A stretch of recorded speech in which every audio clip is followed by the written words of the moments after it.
오늘은 천국에 대한 설교를 합니다. 우리가 천국이라는 말을 자주 하고 듣고 또 우리가 나중에 세상을 떠나서 천국 들어간다 라는 소망을 갖고 우리가 살아가면서 천국을 소망하고 천국을 말하고 이제 그렇게 하고 있는데 정작 천국에 대해서 좀 체계 있게 설교를 한 적이 없는 것 같다 그런 생각이 들어서 오늘 천국에 대한 말씀을 좀 합니다. 그리고 다음 주에는 지옥에 대한 설교를 하겠습니다. 아주 원색적인 그런 말씀들이 될 텐데 그래도 우리가 한 번은 짚고 넘어가야 될 그런 부분들이기 때문에 이 부분을 다루도록 하겠습니다. 천국 혹은 하나님의 나라 이런 얘기를 하면서 참 좋은 말인데 그것이 뭐냐라고 그럴 때는 참 그걸 대답하기가 쉽지가 않아요. 그래서 천국을 이렇게 정의를 하겠습니다. 하나님의 임재와 하나님의 통치가 완성된 그런 사람, 그런 시간, 그런 공간, 그런 사건, 이것을 하나님의 나라다, 천국이다 이렇게 해석을 하면 되겠습니다. 거기서 중요한 것이 뭔가 하면 하나님의 임재와 하나님의 통치입니다. 그러면 하나님의 임재가 아니라 그러면 하나님이 안 계신 곳이라는 것이고, 하나님의 통치가 없다 그러면 사람이 통치하든지 아니면 사단이 통치하든지 그런 장소라는 거잖아요. 그러면 그 장소가 바로 지옥인 거죠. 하나님이 안 계신 곳, 거기가 지옥인 겁니다. 사단이 통치하는 것, 거기가 지옥인 거예요. 그런데 하나님이 임재하시고 하나님의 다스리시는 그 시간과 장소, 공간과 사람은 거기가 천국이 된다라고 하는 겁니다. 이제 마태복음 12장을 보면 예수님께서 이렇게 말씀하십니다. 내가 하나님의 성령을 힘입어서 귀신을 쫓아내는 것이면 하나님의 나라가 이미 너희 가운데 임하였느니라. 그런 말씀을 하세요. 그래서 어떤 귀신 들린 사람이 있었다는 거잖아요. 그러면 귀신이 들렸다는 것은 뭐예요? 마귀가 그를 사로잡고 있고 귀신이 그를 통제하고 있다. 그런 얘기잖아요. 그러니까 그 마음이 지옥이 됐잖아요. 그런데 예수님께서 하나님의 성령을 힘입어서 그 귀신을 내쫓으니까 하나님의 역사가, 하나님의 능력이 덮고 하나님께서 직접 통치하시니까는 그러면서 귀신이 떠나가고 마음의 평화와 강건함이 찾아왔다라는 것이고, 그러면서 하나님의 나라가 그 속에 임재됐다 이렇게 보는 겁니다. 그것뿐만이 아니고 우리가 이렇게도 생각할 수 있습니다. 늘 마음에 염려와 불안과 걱정, 근심, 그리고 또 세상에 대한 막연한 불만, 불평, 그리고 또 열등감, 또 부모로부터 뭐 특별한 혜택을 받지 못했다는 부모에 대한 어떤 원망, 이런 것이 있을 수가 있어요. 그리고 남들과 비교해서 어떤 자존감이 낮아지고 열등감이 들고 늘 그렇게 살아가는 사람이 있다고 칩시다. 정말 그 마음이 지옥이잖아요. 그런데 하나님께서 그를 불쌍히 여기셔서 예수님을 믿게 하고 성령께서 감동하시고 또 하나님께서 그의 기도를 하나씩 하나씩 응답해 가시면서 좋은 일이 하나씩 많아졌다. 그러면서 그 사람이 이제는 기쁘게 감사하게 즐겁게 소망 속에 살아가는 그런 사람이 되었다라고 그럴 때 그 사람의 삶이 천국이다 이렇게 볼 수가 있는 겁니다. 그러니까 이 천국이라고 하는 것은 하나님의 임재와 하나님의 통치를 통해서 이루어지는 그 현장, 그 장소, 그 공간이 천국이다 이렇게 볼 수가 있어요. 그러면 개인만 그럴까? 그렇지 않습니다. 어떤 공동체 안에도 천국이 임할 수가 있어요. 예를 들면 어떤 가정을 놓고 볼 때 늘 그저 시끄럽고 싸움이 나고 불평, 갈등이 많은 그런 가정이 있어서 뭐 남자는 남자대로 겉돌고 여자는 여자대로 아이들은 아이들대로 사방팔방 뿔뿔이 흩어져서 가정이 거의 풍비박산 날 지경이 되었다라고 했을 때 어쨌든 하나님께서 그 가정을 불쌍히 여기셔서 그 가정에 성령을 부으시고 다 식구들이 다 예수님을 믿고 교회 다니고 그러면서 또 하나님께서 성령으로 그들의 마음을 감동하심에 이제는 사랑이 싹트고 이해심이 생기고 용서하는 마음이 생기고 서로 품고자 하는 마음이 생기면서 흩어졌던 가족이 다시 뭉쳐지면서 거기에 기쁨과 감사와 소망이 넘치는 그런 가정이 되었다라고 할 때 그 가정이 바로 천국이 되었다 이렇게 볼 수가 있는 겁니다. 그러니까는 이 천국이라고 하는 이 개념은 하나님의 임재와 하나님의 통치가 있느냐 없느냐에 따라서 없으면 지옥이 되고 있으면 천국이 된다라고 하는 겁니다. 이렇게 한 개인도 그렇고 한 공동체도 그렇고 가정도 그렇고 다 그렇습니다. 국가는 어떨까요? 국가도 천국 같은 국가가 있는가 하면 지옥 같은 국가도 있습니다. 이 지구상에 한 200개 가까이 국가가 있는데 천국 같은 그런 국가도 있는 거예요. 이제 예를 들면 이제 북유럽에 있는 그런 국가들, 기독교 문화권에 있으면서 복지가 잘 되는 그런 나라들, 뭐 노르웨이, 스웨덴, 핀란드, 뭐 네덜란드 그리고 독일, 뭐 이런 나라들, 이렇게 기독교 문화권에서 그러면서 복지가 잘 된 그런 나라들, 그런 나라들이 천국이다라고 말하기는 조금 부족한 것이 있지만 그래도 천국 비슷한 그런 모습이 그 국가 가운데 있는 겁니다. 그러면서 그런 나라들이 왜 저렇게 잘 살고 행복도가 높잖아요. 행복도가 높은 이유가 뭘까 그러면은 기독교 문화가 있어서 그런 겁니다. 그러면서 한 사람 한 사람의 인격과 그 사람의 권리를 보장해주고 그 사람의 자율권을 보장해주고 그 사람의 존엄성을 보장해주고 그러면서 교회마다 성장되고 부흥되고 국가도 교회를 보호해주고 교회도 국가를 위해서 기여하는 그런 나라들이 잘 사는 그런 복지국가가 다 된 겁니다. 이스라엘 나라는 하나님께로부터 선택받은 그런 나라잖아요. 그러면서 아브라함 때부터 이스라엘 나라가 이렇게 만들어졌다고 보는 것이고 정식으로 국가가 세워진 것은 이제 사울과 다윗 시대에 주전 1000년경에 나라가 세워지고 그리고 이제 잃어버린 2000년이 지나가면서 1948년도에 그 나라가 세워집니다. 그러면서 뭐 이스라엘 나라가 참 고생도 많이 한 그런 나라죠. 뭐 한때는 애굽에 내려가서 400년 동안 종살이 한 적도 있었고 바벨론 침략을 받으면서 또 끌려가서 70년 동안 포로 생활을 한 적도 있었고 뭐 그런 우여곡절도 있었고 잃어버린 2000년도 있었고 다 그렇지만은 어쨌든 저 나라가 저렇게 서 있으면서 어쨌든 그래도 여호와 하나님을 신실하게 섬기려고 애를 쓰고 몸부림치는 그런 나라인 것은 분명히 맞는 겁니다. 물론 문제도 많고 지금도 여전히 가자와 이렇게 전쟁 중에 있지만 그럼에도 불구하고 그 나라가 이스라엘 나라가 그 나라가 천국이다라고 말하기는 좀 어렵지만 그래도 천국 버금가는 그런 나라다라고 볼 수가 있는 거예요. 그와 반면에 지옥 같은 나라가 있죠. 우리 바로 위에 있는 요 나라 북한 어때요? 지옥 같은 나라 아닙니까? 거기에 기독교 문화가 있어요. 한 사람 한 사람의 인격과 그 사람의 존엄성과 하나님의 형상을 인정해주는 그런 문화가 있습니까? 없잖아요. 그러니까 지옥 같은 그런 땅이 되어버렸잖아요. 또 우리 가까이 있는 덩치 큰 몇몇 나라들 그런 나라들 가만히 보면 덩치는 크고 자원도 많고 뭐 G2다 G3다 뭐 그렇게 본인들이 그렇게 말을 하는지는 모르지만 그 내망을 들여다보면은 정말 거기는 사람 사는 곳이 절대로 될 수가 없는 겁니다. 한 사람 한 사람의 인격, 존엄성, 하나님의 어떤 형상 그런 것을 인정해 주는 그런 국가일까요? 전혀 아닌 거예요. 거기에 교회가 인정되고 교회가 부흥되고 국가가 교회를 보호해 주는 그런 나라일까요? 아니에요. 있는 교회도 다 내쫓고 허물고 그러면서 배척하면서 그러면서 하나님이 이미 떠났고 교회가 떠난 나라들이 이미 됐어요. 그러다 보니까는 거기에 무슨 뭐 어떤 신사적인 그런 문화와 품격 높은 어떤 교양이나 상식이나 어떤 정치 제도나 그런 것이 있습니까? 없는 거예요. 그러니까는 그 나라가 덩치는 클는지 모르지만 지옥 같은 나라가 되는 겁니다. 하루하루 살기가 버겁고 힘든 그 지옥 같은 나라가 되는 거예요. 그러니까는 우리가 천국이라는 것을 지금 얘기를 하고 그리고 다음 주는 지옥을 얘기하겠지만은 중요한 것은 하나님의 임재와 하나님의 통치. 그 하나님의 임재와 통치가 있는 그 장소, 그 시간과 공간은 하나님의 나라가 되지만 하나님의 임재가 떠났다, 하나님의 통치가 사라졌다라고 할 때는 지옥이 되는 겁니다. 그렇게 하나님의 임재와 통치를 우선 우리가 염두에 두고 그러면서 하나님의 나라가 그러면 천국에 과연 있냐라고 이렇게 좀 단도직적으로 이렇게 물어보실 수도 있습니다. 천국이 과연 있냐라고 물어볼 때는 있죠. 당연히 있죠.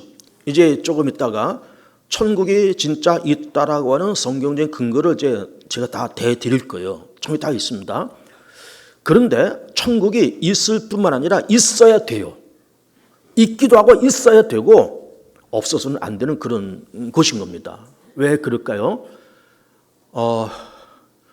시편에서는 이제 사람의 인생을 이렇게 말씀합니다. 사람의 연수가 70이요, 강건은 80이다. 이렇게 말씀하시고 있고 그러면서 70 살았다, 80 살았다, 혹은 그 이상 90을 살고 100살을 살고 설령 그런 일이 있을지라도 그 모든 자랑은 수고와 슬픔이라는 거예요. 수고와 슬픔뿐이요, 또 그것조차도 신속이간이 날아간다 라고까지 그렇게 말씀을 하시고 있습니다. 수고와 슬픔인 그 세상이 날아가는 것 같던 시간을 우리 그렇게 살아간다, 그런 얘기예요. 여러분 다 여기 다 뭐 60 이상, 70 이상 뭐 이렇게 되신 분들, 혹은 80 이상 되신 분들이 앉아 계시면은 그 7, 80년, 60년, 70년, 80년의 그 시간을 뒤돌아보면은 언제 그 시간이 후딱 지나갔는지 눈 깜짝할 새에 그렇게 됐어요. 벌써 눈 깜짝할 새에 벌써 우리는 작년, 노년, 그리고 벌써 우리 아이들이 다 크고 손주들이 크고 다 그러고 있는 겁니다. 신속히 갑니다. 날아가는 것 같은 그런 시간을 우리가 살고 있는 거예요. 그런데 그렇게 수고와 슬픔 속에 살면서 그렇게 인생을 살아가면서 좀 재미있고 즐거운 것이 좀 많이 있으면 좋을 텐데 재미있고 즐거운 일들은 별로 없습니다. 힘들고 고통스럽고 짜증나고 원망스럽고 어떤 갈등이 생기는 그런 시간들이 99%지 뭐 신나고 재미있고 즐거운 그런 시간은 거의 없어요. 돈 많은 부자들은 행복하게 잘 살까요? 그렇지도 않습니다. 많은 사람은 많은 대로, 적은 사람은 적은 대로 다 걱정, 것이 염려 속에 다 그게 살아가요. 그러니까는 사람은 몇 년을 살든지 간에 그 모든 것은 수고와 슬픔이 그 속에 들어있고 그 시간조차도 신속히 간다는 거예요. 그러면 이렇게 뭐 이 고생 저 고생 해가면서 여기까지 살아오다가 우리가 어쨌든 세상을 떠날 날이 있을 겁니다. 그럼 딱 떠났는데 좀 세상 한 7, 80년 살다가 우리가 힘들고 고통스럽게 살았으면 좀 그 다음 세계는 좀 행복하고 편안한 시기가 있으면 좋을 텐데 그 세상이 만약에 없다라고 그러면은 그렇게 살다가 죽었다. 그리고 없대. 그렇게 살다가 죽었는데 아무것도 없대. 라고 하면은 이 세상이 얼마나 험한 세상이 될까요? 허망스럽고 의미가 없고 허탈하고 열심히 살아왔는데 근데 죽고 나와 보니까 아무것도 없다. 너무 허탈하잖아요. 너무 허망하잖아요. 우리는 안 그래요? 우리도 다 천국을 소망하고 예수를 믿고 구원받았다라고 그렇게 믿고 살아가면서 교회 다니죠. 예배 드리러 이게 오죠. 시간 바치죠. 물질 바치죠. 뭐 교회에서 이거 해라 저거 하면 그런 거 다 하고 있죠. 그 또 나가서 또 내일 되면 또 월요일 또 직장 나와서 돈 벌어야 되고 또 직장생활 해야 되죠. 그렇게 사는 것도 참 이렇게 어렵게 힘들게 그렇게 살았는데 죽었는데 아무것도 없다.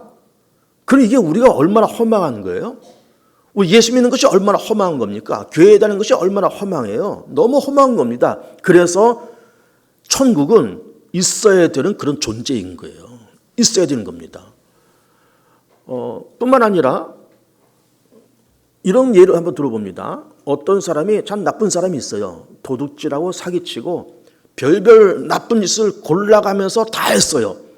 그러면서도 한 번도 걸려서 무슨 뭐 이렇게 재판을 받고 교도소에 들어간 적도 없어요. 어째 용케 요리 빼고 조리 빼면서 도둑질하고 사기질 치면서 잘 먹고 잘 살아요. 배를 두드리면서 잘 먹고 잘 살아요. 그러다가 아픈 것도 없고 그러다가 오래 살고 그러다가 죽었어요. 그러면 이 세상 살면서 그렇게 살다가 죽었는데 이 세상에서는 정당한 심판을 못 받았지만 그렇게 산 사람을 심판하고 정당하게 평가하기 위해서라도 천국이 필요하고 지옥이 필요합니다. 그렇잖아요? 또 반대로 어떤 사람은 참 열심히 살고 성실하게 살았습니다. 참 우리같이 예수 믿고 교회 다니고 뭐 시간도 바치고 물질도 바치고 충성하고 정말 세상 살면서 이렇게 남한테 해코지 안 하고 피해 끼치지 않고 다 그렇게 열심히 살았어요. 그래 살았는데 죽었는데 아무런 보상도 없다. 아무것도 없다. 그러면은 이게 예수 믿고 우리가 열심히 산다고 하는 것이 무슨 의미가 있냐 이 말이에요. 그러니까는 세상에서는 그렇게 말을 해요. 열심히 살아라. 도덕적으로 살아라. 도덕적 인간이 돼야 돼. 윤리적 인간이 돼야 돼. 물론 좋죠. 그러면 윤리적이고 도덕적으로 살았는데 죽어서 아무것도 없다. 그러면 살아생전에 7, 80년 윤리적인 인간이 되고 도덕적인 인간이 되어서 그렇게 열심히 산 보람이 뭐가 있냐 이 말이에요. 그럼 비도덕적으로 비윤리적으로 사는 사람도 죽어서 아무것도 없고 열심히 도덕적으로 윤리적으로 선한 일을 사는 사람도 죽어서 아무것도 없다 그러면은 이게 삶 자체가 너무 허망하잖아요. 도덕적으로 살아라 윤리적으로 살아라는 말도 이게 그냥 허공을 치는 말이 됐잖아요. 그래서 이 세상에 살면서 악은 악으로, 선은 선으로 정당하게 평가하기 위해서라도 천국은 필요하고요. 지옥도 필요합니다. 절대적으로 필요합니다. 그리고 또 우리가 어쨌든 70년, 80년, 90년 살면서 세상을 떠나면은 이제 저 세상을 갈 텐데, 만약에 우리가 저 세상이 없고 사는 것으로 끝이라 그러면은 얼마나 허망한지 한번 생각해 보세요. 이런 일 한번 들어보겠습니다. 뭐 군대가 요즘 뭐 한 18개월, 뭐 1년 반 이렇게 요즘 하는 걸로 알고 있습니다. 근데 저만 해도 군대 생활할 때 30개월 뭐 그랬어요. 30개월, 31개월 그랬습니다. 저도 그렇게 군대 생활했고, 그리고 저도 그렇게 제대를 했는데 2년 반 그렇게 군대 생활 하는 거잖아요. 2년 반 내지 거의 3년 가까이 하는데, 어쨌든 군대 생활은 그래 만만치 않습니다. 사실은 다 갔다 오신 분은 다 아시지만 늘 군대 생활은 하루하루 일하고 작업 나가고 뭐 훈련 받고 그렇게 하면서 2년 반 3년 세월이 가면서 뭘 기다릴까요? 제대 날짜를 기다리는 겁니다. 제대 날짜를. 근데 제대로 했어요. 제대로 했는데 돌아갈 집이 없다. 가야 할 고향이 없고 나를 맞아줄 식구가 없고 가정이 없고 집이 없다 그러면은 열심히 군대 생활에서 제대로 했는데 무슨 의미가 있냐 이 말이에요. 갈 데가 없으면 무슨 의미가 있냐 그 말이에요. 그리고 또 직장 생활을 하는데 직장 생활 이른 아침에 이렇게 일터에 나가서 하루 종일 일하다가 저녁 늦게 일 끝나고 돌아가서 내가 쉬고 그리고 내일 아침에 다시 출근해야 되는데 일이 끝나도 돌아갈 집이 없다. 돌아갈 가정이 없다. 라고 하면은 그 하루의 수고가 이게 참 비참하잖아요. 어쨌든 그렇게 5시, 6시, 7시에 일이 끝나서 돌아갈 집이 있고 나를 맞아줄 가족이 있고 그 가족들과 함께 이렇게 소찬을 이렇게 먹으면서 대화를 나눈 그런 식구와 가정과 집이 있다라고 하는 돌아갈 집이 있다라고 하는 것이 어쨌든 이것이 하루 종일 일하는 데 희망이 됐잖아요.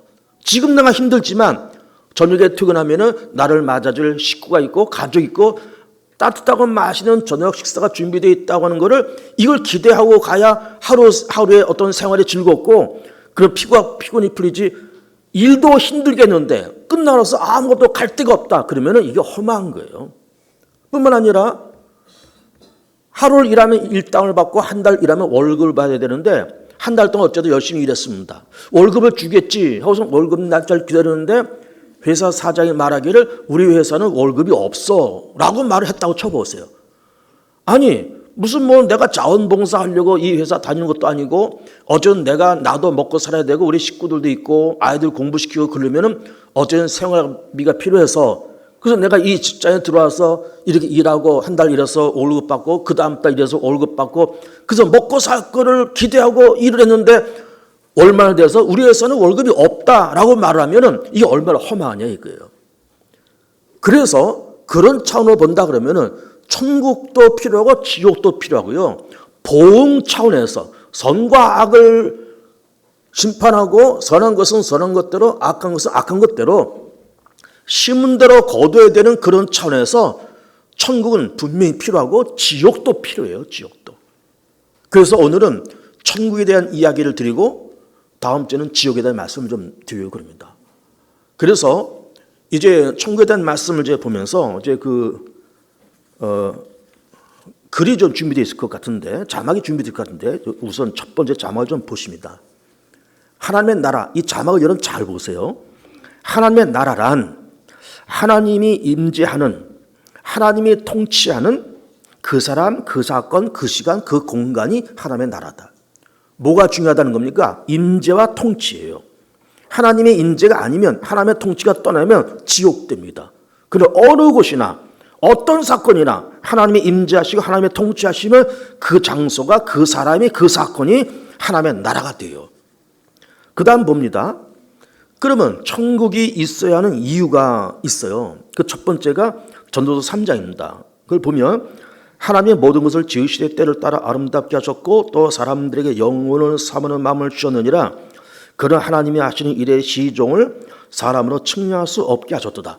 여기서 중요한 말씀은 때를 따라 아름답게 하셨고 사람들에게 뭘 주셨다 그랬어요? 영원을 삼으는 마음을 주셨다 그랬습니다.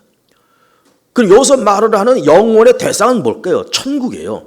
천국이 있기 때문에 영혼을 삼으는 마음을 주셨지, 천국이 없는데 괜히 영혼을 삼는 마음을 주신 것이 아니다 그 말이야.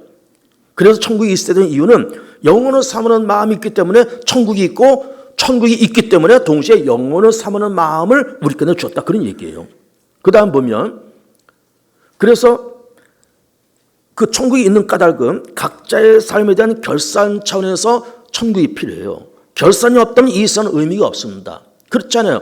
도둑질 한 놈도 그 다음 세계에 아무런 결산이 없고, 선하게 의롭게 사는 사람도 그 다음 세계에 아무런 보상과 어떤 결산이 없다 그러면은 이 살아가는 의미가 없잖아요. 그래서 히브리서 9장을 보면은 한 번 죽는 것은 사람에게 정한 것이요 그 후에는 심판이 있으리라.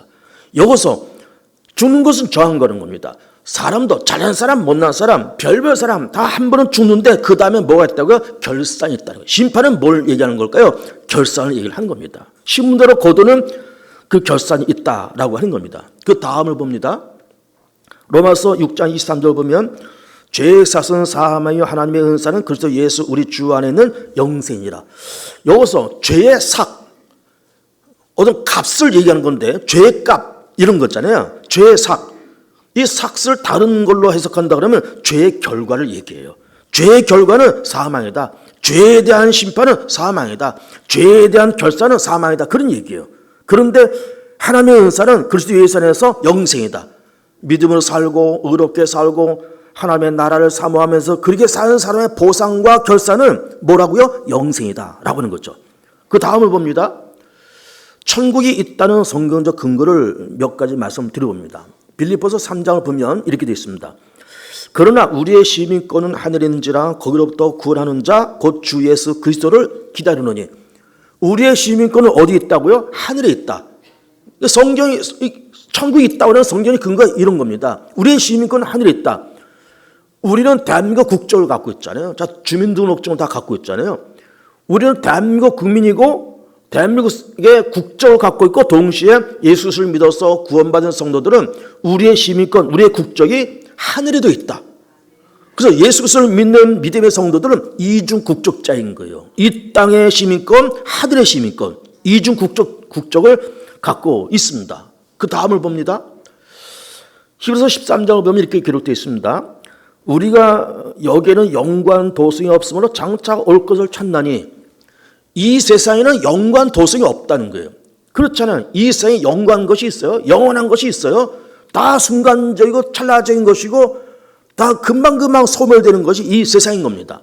그런데 이 세상에는 그런 영원한 것이 없지만 영광 것이 있다는 거죠. 하나님의 나라. 영광 것이 있다. 그리고 그 다음을 봅니다. 요한복음 14장을 보면 내 아버지 집에 거할 것이 많도다. 그렇지 않으면 너에게 일렀으리라. 내가 너희를 위하여 거처를 예배하러 가느니. 내 아버지 집에는 거할 것이 많다. 어딜 얘기하는 걸까요? 천국을 얘기해요. 그리고 거처를 예배하러 간다. 천국을 얘기를 하고 있습니다. 천국이 있는데 가서 너희들이 있을 곳을 내가 예비하고 나 있을 곳에 너희들 내가 영접할 것이고 내 아버지 집에는 거할 것이 많다. 근데 그 다음을 보면은 요한복음 17장을 보면 아버지와 내 계신 자도 나 있는 곳에 나와 함께 있어 아버지께서 창세 전부터 나를 사랑하시고 내 계신 나의 영광을 그들로 보게 하시기를 원하옵나이다. 여기 보시면 나 있는 곳에 그들도 나와 함께 있어. 나 있는 곳에. 그 천국이라는 거잖아요. 그 다음을 봅니다. 히브리서 9장을 보면은 그리스도께서는 참 것의 그림자인 손으로 만든 성소에 들어가지 아니하시고 바로 그 하늘에 들어가사 이제 우리 위해 하나님 앞에 나타나시고 바로 그 하늘에 들어가사 바로 그 하늘 이게 어디예요? 하나님의 나라 천국인 겁니다. 예수님께서 부활 승천하셔서 천국에 올라가셔서 하나님 보좌 우편에 앉아 계시고 거할 곳이 많다고 말씀하신 그 하나님의 나라에 주님이 계신 그곳에 우리도 영접할 거다라는 말씀을 하시고 있는 겁니다. 그 다음을 보면 천국은 세 가지 종류의 천국이 있습니다. 첫째는 개인의 삶 속에, 둘째는 공동체 속에, 세 번째는 천국이라는 구체적인 공간이 있다는 거예요. 이거 우리가 차근차근 볼 텐데 우선 그 세 가지 천국 가운데 개인 속에 임한 천국은 뭘까? 마태복음 12장에 그러나 내가 하나님의 성령을 힘입어 귀신을 쫓아내는 것이면 하나님의 나라가 이미 너에게 임하였느니라. 개인 속에 임한 하나님의 나라입니다. 조금 전에 제가 설명했잖아요. 어떤 사람이 귀신 들리고 마귀 들려서 막 이상한 짓 하고 이상한 말을 하고 그러고 돌아다니는 사람이 있어요. 그 마음이 지옥이잖아요. 그 삶이 지옥이잖아요. 하나님이 성령으로 강림하시고 하나님의 임재와 통치가 강권적으로 임하니까 귀신이 떠나가고 치유되고 마음의 평화가 임하면 하나님의 나라가 임했다 그 말이에요. 하나님의 나라가 임했다. 또 아까 말씀드린 것처럼 마음의 걱정, 의심, 그리고 또 여러 가지 염려, 열등감, 불안, 세상에 대한 원망 이런 것이 가득 있다가 예수를 믿고 거듭나서 나도 하나님의 자녀요, 내 시민권이 천국에 있고 하나님은 나와 함께 하시니 내가 기도하면 응답해 줄 것이고 나를 선하게 복되게 인도해 가실 거라는 그 기대감과 그 믿음과 그 소망을 갖고 살아갈 때 그 삶 자체가 천국이 되지 않냐 그 말이에요. 그 다음을 봅니다. 고린도후서 3장 17절에 주는 영이시니 주의 영이 계신 곳에는 자유가 있느니라. 주의 영, 성령이 계신 곳에 하나님의 영이 계신 곳에 자유가 있다. 무슨 자유? 죄로부터 자유, 죽음으로부터 자유, 사단의 역사로부터 자유. 그 자유가 임하니까는 뭐가 임했다는 걸까요? 평화와 기쁨과 소망과 감사가 넘치는 그런 사람이 되었는데 그것이 천국이다 그런 얘기예요. 그 다음 공동체를 봅니다. 두 번째 공동체에 임하는 하나님의 나라가 있어요. 누가복음 17장을 보면 바리새인들이 하나님의 나라가 어느 때 임하나이까 묻고는 예수께서 대답하여 이르시되 하나님의 나라는 볼 수 있게 임하는 것이 아니요 또 여기 있다 저기 있다도 못하리니 하나님의 나라는 너희 안에 있느니라. 너희 안에 있느니라. 너희 공동체 안에 있느니라. 하나님의 나라는 여기 있다 저기 있다는 것이 아니고 그 공동체에 하나님이 임재하시고 하나님의 통치하시면 그 하나님의 나라가 너희 가운데 임했다. 아까 가정을 얘기했잖아요. 막 복잡하고 시끄러운 가정이 예수를 믿고 기쁨과 감사와 하나님 향한 그런 찬양과 예배가 그렇게 회복되는 그런 가정이 되어서 그 사랑하고 용서하고 서로 품고 하나가 되는 가정이 되었을 때 그 가정이 천국이 된다 그 말이에요. 그 다음을 봅니다. 이게 중요해요. 천국은 물론 개인에게도 임할 수 있다라는 말씀도 드리고 또 공동체 안에도 임할 수 있다 이런 말씀 드리고 있는 건데 그래서 우리가 얼핏 생각할 때 그러면 하나님의 나라라는 것은 어떤 추상적인 개념이 아니냐 어떤 상상적인 개념이 아니냐라는 생각을 할 수가 있어요. 그런데 추상적인 개념을 뛰어넘어서 상상적인 개념을 뛰어넘어서 하나님의 나라는 구체적인 공간이 있다 이 말이에요. 구체적인 공간. 어딘지는 모르겠어요. 이 우주, 이 넓고 넓은 우주의 그 공간이 어디라고 말하기는 어렵지만 어쨌든 하나님의 나라는 구체적인 공간이 있어요. 그래서 그 구체적인 공간을 이제 봅니다. 고린도후서를 보면 내가 그리스도 안에 있는 한 사람을 아노니 그는 14년 전에 셋째 아들에 이끌려 간 자라. 이거 사도 바울의 고백이에요. 뭐라고 얘기하는가 하면은 내가 여기서 말은 나는 사도 바울이죠. 내가 그리스도 안에는 한 사람을 안다. 여기서 말 한 사람은 누군가 하면은 자기 자신을 얘기해요. 내가 나를 안다. 내가 나를 봤다. 그런 얘기예요. 환상 가운데 나를 봤는데 그 사람이 어디 있는가 하면은 셋째 하늘에 올라갔다는 거예요. 셋째 하늘이 어디예요? 하나님이 계신 하나님의 나라를 얘기해요. 첫째 하늘은 인간이 사는 하늘, 둘째 하늘은 공중 곳에 사단이 사는 그 공간, 그리고 셋째 하늘은 하나님이 계신 그 공간을 사도 바울이 그리고 14년 전에 그 셋째 하늘을 보고 왔다는 거예요. 그리고 그 다음에 히브리서를 봅니다. 히브리서 14장 14절 보면은 우리가 여기는 영관도성이 없으므로 장차 올 것을 찾나니 그러니까 하나님의 나라는 구체적인 공간이 있는데 그 나라는 어떤 나라라고요? 영관도성이라는 거예요. 근데 그 나라가 장차 온다는 거예요. 그리고 이사야 11장을 봅니다. 그 다음에 여기 잘 보세요. 그때 이리가 어린 양과 함께 살며 표범이 어린 염소와 함께 노며 송아지와 어린 쌀과 살찐 짐승이 함께 있어 어린아이가 끌리며 암소와 곰이 함께 먹으며 그것들의 새끼가 함께 엎드리며 사자가 소처럼 풀을 먹을 것이며 여러분 여기 말씀 보면 이리와 어린 양은 절대로 섞일 수 없는 그런 짐승들이에요. 그리고 표범과 어린 염소도 함께 있을 수가 없습니다. 어린아이가 암수와 곰과 함께 돌아다닌다? 있을 수 없는 얘기예요. 사자가 소처럼 풀을 뜯어먹는다? 있을 수 없는 건데 하나님의 나라는 평화로운 그런 공간이 되어서 이런 일이 실제로 있다는 겁니다. 그 다음을 봅니다. 젖먹는 아이가 독사의 구멍에서 장난하며 젖된 어린아이가 독사의 굴에 손을 넣을 것이며 내 거룩한 산 모든 곳에서 해됨도 없고 상함도 없을 것이니 이는 물이 바다를 덮음 같이 여호와를 아는 지식이 세상에 충만할 것입니다. 여기도 보세요. 어린아이가 독사의 굴에 손을 집어넣는다. 있을 수 있는 일이에요. 위험천만한 일인 겁니다. 그러나 하나님의 나라는 그런 일이 가능하다는 것이고 그런 구체적인 공간이 있다는 거예요. 그 다음 봅니다. 계시록 21장. 이거 우리가 읽은 말씀입니다. 또 내가 새 하늘과 새 땅을 보니 처음 하늘과 처음 땅이 없어졌고 바다도 다시 있지 않더라. 또 내가 보며 거룩한 성 새 예루살렘이 하나님께로부터 하늘에서 내려오니 그 준비한 것이 신부가 남편을 위해 단정할 것 같더라. 내가 들으니 보호자에서 그 음성이 나서 이르되 보라 하나님의 장막의 사람과 함께 있음에. 그 다음 하나님이 그들과 함께 계시니 그들은 하나님의 백성이 되고 하나님은 친히 그들과 함께 계셔서 모든 눈물을 그 눈에서 닦아주시니 다시는 사망이 없고 애떠는 것이나 곡하는 것이나 아픈 것이 다시 있지 아니하리니 처음 것들이 다 지나갔음이로라. 처음 것들이 다 지나갔다. 처음 것은 뭘 얘기하는 걸까요? 이 땅에 있는 것들, 이 땅에 있는 것.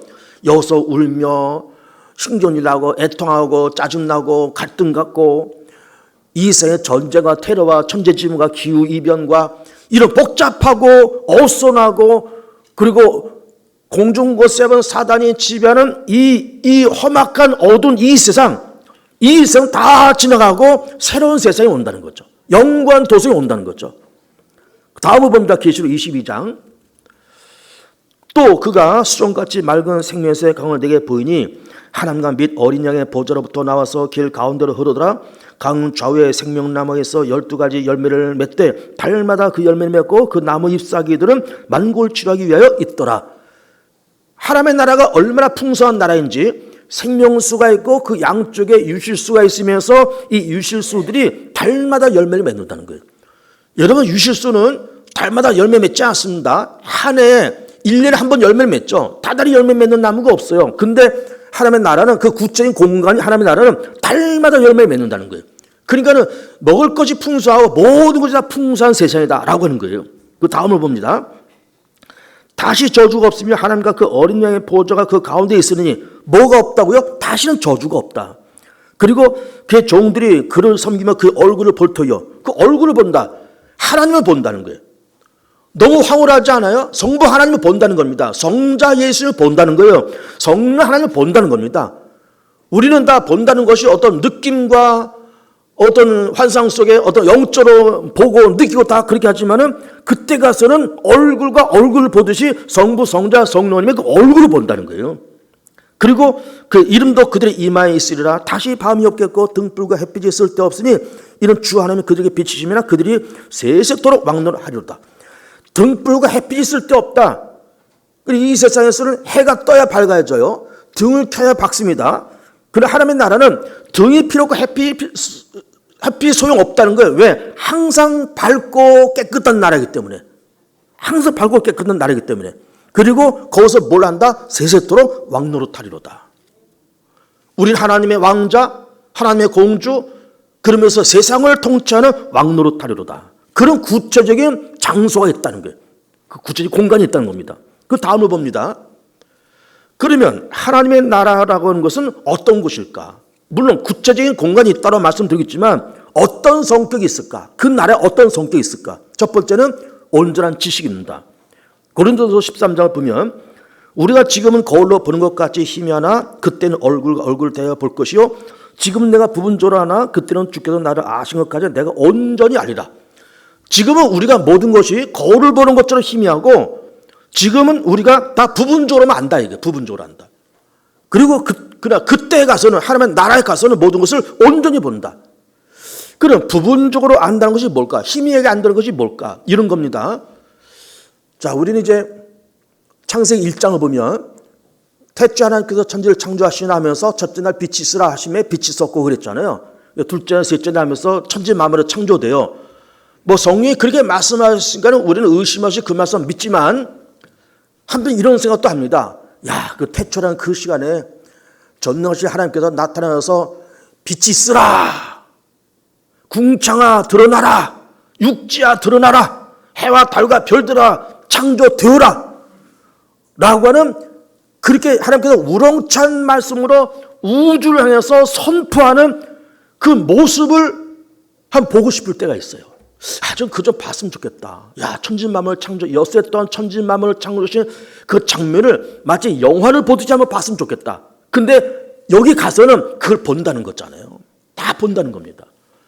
그리고 출애굽의 역사도 주전 1400년경에 일어난 그런 역사인데 막 열장이 떨어지고 뭐 홍해가 갈라지고 반석에 물이 나오고 만나 메추라기가 내려오고 불기둥 구름기둥 그를 인도하고 이런 일들이 뭐 성경에 기록되어 있으니까 우리가 믿지만 막 이런 것도 실제로 봤으면 좋겠어요. 근데 그날에 가서는 그런 거를 마치 멋진 다큐멘터리 영화를 보듯이 그런 영화를 쫙 우리 가운데 보여준다는 겁니다. 또 여리고성이 소리 지니까 무너졌잖아요. 일주일 동안 한 바퀴 돌다가 마지막에 소리 지니까 여리고성이 왕 무너졌다는 거잖아요. 성경에 그렇게 말씀하시니까 우리가 믿지만 그런 장면도 한번 봤으면 좋겠어요. 그리고 우리가 부분조라는 것이 있습니다. 부분조로. 이 부분조로 한다는 것은 뭔가 하면은 조금 이해가 안 되는 부분, 이해가 안 되는 것들이 있습니다. 예를 들면 구약에서 욥 같은 사람이 참 순전하고 정직하고 알게서 떠난 그 사람이 하나님께로도 시험 받잖아요. 그래서 다 뭐 자식들이 뭐 죽고 뭐 재산 날라고 그랬다는 거잖아요. 그래서 우리는 그 욥기를 읽고 해석할 때 하나님께서 그 의로운 자에게도 시험이 올 수 있어. 그런 걸 통해서 욥이 다 이렇게 거듭나고 하나님을 재발견하고 그러면서 의로운 자에도 고난이 올 수 있어. 그래서 의로운 그 고난을 다 이겨야 돼. 그렇게 쉽게 말하지만 그렇게 말하는 것 이상의 또 다른 의미가 있을 것 같아요. 뭔지는 모르겠지만. 그래서 지금은 부분적으로 아는 겁니다. 욥이 왜 고난을 당했지? 부분적으로 아는 거예요. 근데 그 나라 가서는 하나님이 그 모든 것을 명쾌하게 설명을 해 주실 날이 있다. 그런 얘기예요. 모든 걸 온전히 알게 된다. 그런 얘기예요. 온전치 못한 것 가운데 부분적으로 아는 것 가운데 또 하나가 있죠. 가족이에요. 가족. 우리가 남자와 여자가 만나서 결혼해서 수십 년을 살고 아이들 낳고 다 그러지만은 내가 왜 이 여자를 만났을까? 내가 왜 저 남자를 만났을까? 그 많은 사람들 가운데 왜 이 남자가 내 신랑이 되고 그 많은 여자 가운데 왜 이 여자가 내 아내가 되었을까? 그 많은 아이들 가운데 왜 얘네들이 우리 밑에서 태어나는 아이들이 되었을까? 그 많은 부모들 가운데 왜 그 사람들이 내 부모가 되었을까? 이걸 여러분 해석할 수 있겠어요? 이거 해석 못합니다. 해석이 안 돼요, 지금은. 그 많은 부모 가운데. 기왕이면 좀 삼성가의 그런 재벌이 좀 우리 부모가 됐으면 얼마나 좋아요? 미스 코리아처럼 예쁘고 잘난 여자가 우리 어머니가 되면 얼마나 좋아요? 우리 부인도 좀 예쁘고 재벌 3세고, 명문대 출신이고 그런 여자라면 얼마나 좋아요? 그런 커리어 우먼이면 얼마나 좋아요? 근데 너무나 평범한 여자를 만났어요. 너무나 평범한 남자를 만났어요. 신비입니다, 신비. 지금은 몰라요. 가서 한번 물어보세요. 하나님께 다 말씀하실 테니까. 그래서 그 여자를 주었어. 그래서 그 남자를 준 거야. 그래서 그 부모를 네 부모로 만든 거야. 지금은 그냥 뜬구름 잡듯이 그래서 그랬겠지. 하나님께서 그래 뭐 나한테 적당하게 맞추셨겠지. 그렇게만 대답할 수밖에 없어요. 어쨌든 적당하게 맞추셨겠지. 근데 하나님 나라가 가면은 정확하게 말씀하실 거예요. 너 그래서 이 여자를 너한테 준 거야. 그래서 이런 부모를 너한테 준 거야. 정확하게 말씀하실 거예요. 우리는 저도 이제 6학년 후반 때를 지금 가고 있지만 저도 어렸을 때 국민학교 좀 다닐 때 내가 왜 항구에서 태어났을까라고 하는 것에서 좀 아쉬움과 섭섭함이 있었습니다.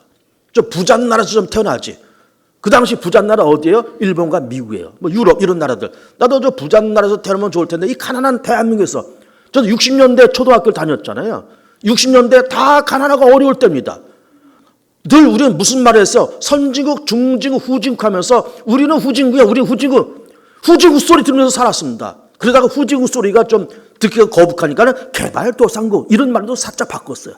개발도상국이야. 후진국이다. 그 말인 겁니다. 그럼 어쨌든 하나님의 은혜 가운데 그런 후진국에서 중진국으로 중진국에서 지금 선진국으로 올라왔어요. 어쨌든 우리는 그 당시 60년대 그 초등학교 다니면서 내가 왜 대한민국 국민으로 태어났을까라고 하는 그런 생각을 했었고 이해가 안 됐어요. 그러나 하나님 나라에 들어가면 하나님께서 우리 가운데 너를 그 극동에 있는 토끼꼬리 같은 대한민국에서 태어나게 한 까닭이 이거야 라고 분명하게 온전하게 말씀하실 때가 있을 겁니다. 온전하게. 그 다음 봅니다. 하나님 나라는 어떤 것일까? 두 번째는 변화된 몸이에요. 변화된다. 이걸 몸이 변화된다는 거예요. 어떻게 변화될까? 신령한 몸으로 부활하신 예수님처럼 변화되는 몸으로 그리 변화된다는 거예요. 지금은 어떨까요? 지금은 약하고 병들고 늙고 우리 육신은 날마다 후패해가요. 날마다 늙어갑니다. 그리고 찬바람만 쐬면 감기 걸리고 콜록거리고 다 그렇게 살아가요. 연약한 몸입니다. 그런데 하나님 나라에 들어가서는 부활하신 예수님처럼 신령한 몸으로 변화된다는 거예요. 요한일서 3장 보면 사랑하는 자들아 우리가 지금 하나님의 자녀라 장래 어떻게 될지는 아직 나타나지 아니었으나 그가 나타나시면 우리가 그와 같은 줄을 아는 것은 우리가 그와 같은 줄을 우리가 누구와 같은 줄을 예수님과 같은 줄을 아는 것은 그의 참모습 그대로 볼 것이기 때문에 주를 향한 이 소망을 가진 자마다 그의 깨끗하신 것 같이 자기를 깨끗하게 하느니라. 그와 같이 된다는 거예요. 부활하신 예수님처럼 그렇게 된다는 거예요. 빌립보서 2장 그 다음 봅니다. 여기 보면 그런 만물을 자기의 복종하게 하실 수 있는 자의 역사로 우리의 낮은 몸을 자기의 무슨 몸으로 영광의 몸의 형체와 같이 어떻게 변하게 하시리라. 변하게 하시리라. 계시록 7장 봅니다. 여기 보면 이는 보좌 가운데 계신 어린 양이 그들의 목자가 되어서 생명수 샘으로 인도하시고 하나님께서 그들의 눈에서 모든 눈물을 씻어 주실 것입니다.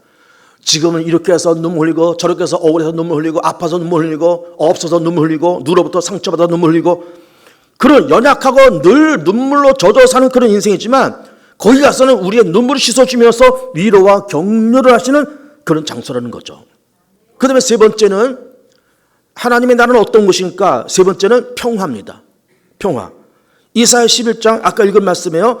그때 이리가 어린 양과 함께 살며 표범이 어린 염소 함께 누우며 송아지 어린 사자와 살찐 짐승이 함께 있어 어린아이에게 끌리며 암소와 곰이 함께 먹으며 그것들의 새끼가 함께 엎드리며 사자가 소처럼 풀을 먹을 것이며 그 다음 젖먹는 아이가 독사의 구멍에서 장난하며 젖된 어린아이가 독사의 꿀에 손을 넣을 것이라 내 거룩한 삶 모든 것에 해됨도 없고 상함도 없을 것이니 이는 물이 바다를 덮음같이 여호와라는 지식이 세상에 충만할 것임이니라.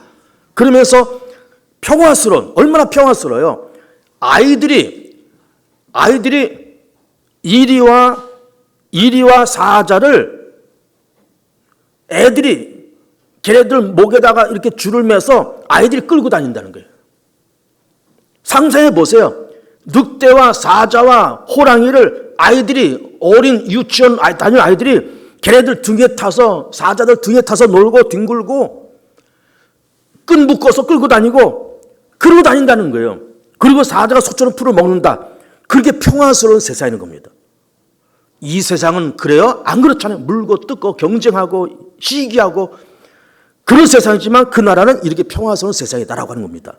그 다음 봅니다. 네 번째는 상급이 있다. 하나님의 나라는. 그렇죠? 신문대로 거두는 것이고 설은 악은 악대로 다 상급과 결산과 결과가 있어요. 결과가. 마지막 다섯 번째 그래서 고린도서 15장 그래서 이제 어떻게 살아야 되냐 이 말이죠. 그래서 그러면 내 사랑하는 형제들랑 견실하면 흔들리지 말고 뭐하고 견실하자. 흔들리지 말자. 또 항상 주일에 더욱 힘쓰자. 이는 너희 수고가 주 안에서 헛되지 않은 줄 알며 헛되지 않는다. 그렇게 살았는데 아무것도 없대. 이게 아니라는 거예요. 그렇게 살았는데 월급이 없대. 그게 아니라는 거예요. 헛되지 않는다는 거예요. 다 결과와 결산이 있고 그 마지막이 있고 이어지는 것이 있다. 우리 삶에 이어지는 부분인 영광 도서 하나님의 나라가 있다. 그래서 견실하자. 흔들리지 말자. 주일에 더욱 힘쓰자. 그리고 그 다음 보면은 계시록 21장 보면 그래서 무엇인지 속된 것이나 가증한 일 또는 거짓말하는 자는 결코 그로 들어가지 못하되 오직 어린 양의 생명체에 기록된 자들만 들어가리라. 어린 양의 생명체에 기록된 자, 생명체에 기록된 자. 아까 말씀드렸잖아요. 예수님을 믿어서 거듭난 우리들은 이중 국적자로 했습니다. 이 세상의 대한민국 국적, 하나님 나라의 국적, 그리고 우리의 이름이 생명체에 기록되어 있어서 거기에 기록되는 사람들이 들어간다 그 말이에요. 결론 마지막입니다. 결론. 지금 여기서 천국을 경험한 사람은 천국 가고 지금 여기서 지옥을 경험한 사람은 지옥 간다. 지옥 가지 말길 바랍니다. 여기에서 먼저 천국을 경험하세요. 여기에서 여호와 하나님의 임재와 통치를 경험하시고 평화가 임하고 기쁨과 감사가 임해서 그 상태로 연이어서 천국 가야지 여기서 지옥을 잔뜩 경험하고 사단의 지배를 잔뜩 경험하다가 천국 가는 일은 없다니까요. 그래서 여기서 천국 경험한 사람은 천국 가고 여기서 지옥을 경험한 사람은 지옥 갑니다. 다음 주는 지옥에 대해서 얘기할 거예요. 그래서 다 천국 가시고, 가시는 것도 좋지만 여기에서 천국을 경험하시길 축복합니다. 우리 짧게 1분 기도합니다. 주님, 오늘 나로